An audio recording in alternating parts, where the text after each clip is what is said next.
அந்த விண்ணையும் இந்த மண்ணையும் இந்த மண்ணில் என்னையும் அண்ட சராசரங்கள் அனைத்தையும் படைத்து பரிபாலித்து கொண்டிருக்கக்கூடிய எல்லாம் வல்ல ஏக இறைவனை வணங்கியும் தாய் தமிழ் உறவுகளுக்கு வாழ்த்துக்களையும் கூறி தூங்குகிறேன். என்னவென்றால், தற்பொழுது தமிழகத்தில் கள்ளச்சாராய சாவு கிட்டத்தட்ட 100ஐ நெருங்கி கொண்டிருக்கிறது.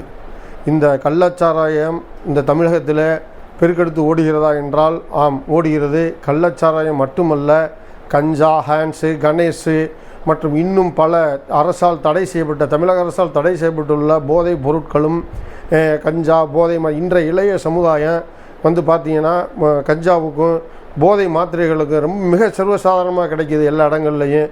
அதை வந்து பார்த்திங்கன்னா கடந்த 2021 வாணியம்பாடியில் மனிதநேய ஜனநாயக கட்சியை சேர்ந்த வாசிம் என்கிற நபர் கஞ்சா வியாபாரிகளுக்கு எதிராக அரசு தரப்பு சாட்சியாக இருந்ததால் அவரை வெட்டி கொலை செய்திருக்கிறார்கள். இந்த அளவுக்கு வந்து தமிழகத்தில் நடமாட்டம், போதைப்பொருளுடைய நடமாட்டம் இருந்து கொண்டிருக்கிறது. அப்போ அது போக இப்போ ஏற்கனவே ஒரு முறை கள்ளச்சாராய சாவுக்கு வந்து தமிழக அரசு வந்து இழப்பீடு தொகை கொடுத்தது மிகப்பெரிய ஒரு சர்ச்சை ஏற்படுத்தியது. தற்பொழுது கூட கள்ளச்சாராயத்தில் இறந்தவர்களுக்கு 10 லட்சம் ரூபாயை தமிழக அரசு, அதாவது முத்துவேல் கருணாநிதி ஸ்டாலின் அவர்களுடைய அரசு அறிவித்திருக்கிறது. இப்போ இதனால் வந்து இந்த தமிழக அரசும் தமிழ்நாட்டு முதல்வர் ஸ்டாலின் அவர்கள் என்ன சொல்ல வர்றாங்கன்னா, எல்லோரும் வந்து கள்ளச்சாரத்தை குடிச்சு சாங்க அப்படின்னு சொல்ல வர்றீங்களா? அப்போ கள்ளச்சாராயம் குடித்து சாவர்களை வந்து நீங்கள் வந்து ஊக்குவிக்கும் விதமாக இருக்குது. நீங்கள் கள்ளச்சாராய வியாபாரிகளுக்கு வந்து கடும் தண்டனை எடுத்து கொடுக்கணும், கள்ளச்சாராயத்தை வந்து அறவே ஒழிக்கணும். நீங்கள் வந்து மதுக்கடை வைத்திருப்பதற்கு என்ன காரணம் சொன்னீங்க? மதுக்கடை வைத்திருந்தால் கள்ளச்சாராயத்தை தடுக்கலாம், மது விலக்கு கொண்டு வந்துட்டால் கள்ளச்சாராயம் பெருகிரும்னு சொன்ன இதே அரசுகள் தான். அதிமுக 2 அரசும் சேர்த்து தான், பழைய அரசும் சரி இந்த அரசும் சரி, மது விலக்கு கொண்டு வந்துக்கிட்டால் நீங்கள் பக்கத்தில் பாண்டிச்சேரியில் இருக்குது, அதில் இருக்குது, கள்ளச்சாராயம் பெருகிரும் அப்படின்னு நீங்கள் சொன்னீங்களே. இப்போ மது விலக்கு இல்லையே, மது கடைகளை வந்து முக்குக்கு ஒரு கடையை திறந்து வைத்திருக்கிறீர்களே. அப்போ எப்படி வந்து கள்ளச்சாராயம் எப்படி வந்துச்சு, கள்ளச்சாராய சாவு எப்படி வந்துச்சு? அப்போ அந்த அரசு அதிகாரிகள் மெத்தனம் காட்டி கொண்டிருக்கிறார்கள்.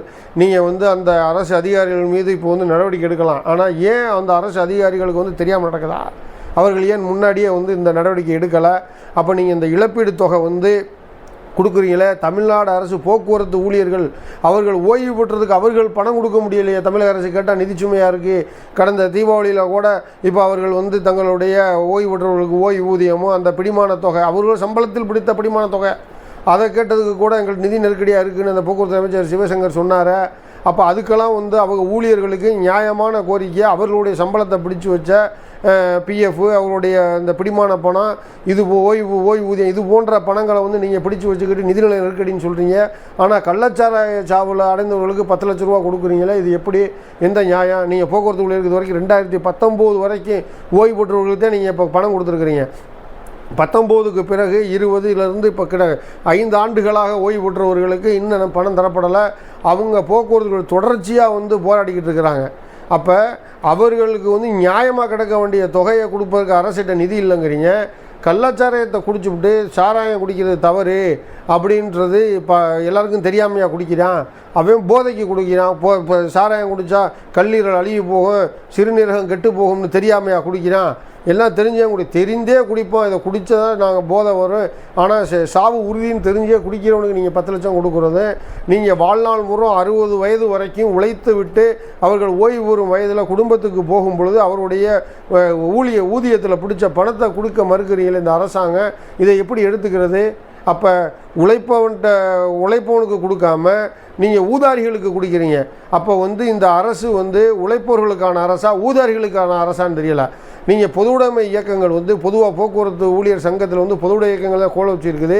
நீங்கள் வந்து திமுகவோட கூட்டணி கட்சியில் இருக்கிறீங்க, ஆனால் போக்குவரத்து ஊழியர்களுக்கு கொடுக்க வேண்டிய பணத்துக்கு போராடிக்கிட்டு இருக்கிறீங்க. இந்த கள்ளச்சாராய சாவுக்கு இவ்வளோ கொடுக்குறீங்களே, போக்குவரத்து கொடுங்க, ஏன் போராட்டம் பண்ண மாட்டேங்கிறீங்க? இது சம்மந்தமாக ஏன் பேச மாட்டேங்கிறீங்க? அப்போ வந்து இதில் வந்து கூட்டணி தர்மம். அப்போ நீங்களும் வந்து கொள்கையிலேருந்து மாறிட்டீங்க. அப்போ உங்களுக்கும் இடதுசாரி இயக்கங்களும் கட்சிகளுக்கும் கூட நீங்கள் வந்து இப்போ பதவி அரசியல்ன்ற இடத்துக்கு போயிட்டீங்களா அப்படின்ற கேள்வி வந்து பொதுமக்கள் மத்தியில் இருக்குது.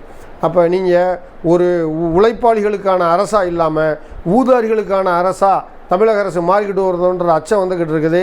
அந்த ஐயத்தை மக்களுக்கு நீங்கள் போக்கணும். ஊதாரிகளுக்கு இது போன்று கள்ளச்சாராயம் கொடுத்து இறந்தவர்களுக்கு கொடுக்கக்கூடிய உதவித்தொகை இந்த மாதிரியான இந்த தொகையை நீங்கள் கொடுக்கக்கூடாது.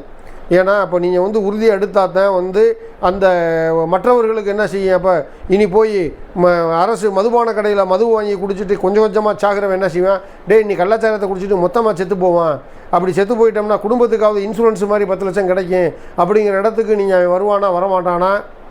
அப்போ ஆகாவரி பயலுக போய் இந்த கள்ளச்சாராயத்தை தேடி போய் குடிப்பானா இல்லையா, இதை காய்ச்சி குடிப்பானா இல்லையா. நீங்கள் வந்து காய்த்துவோருக்கு கடுமையான தண்டனை கொடுப்பது போக இது போன்று கள்ளச்சாராயத்தை குடித்துவிட்டு இறந்து போவர்களுக்கு நீங்கள் இது போன்று பெரிய பெரிய தொகையில் அறிவிப்பது இது வந்து மனசாட்சிக்கு விரோதமானது.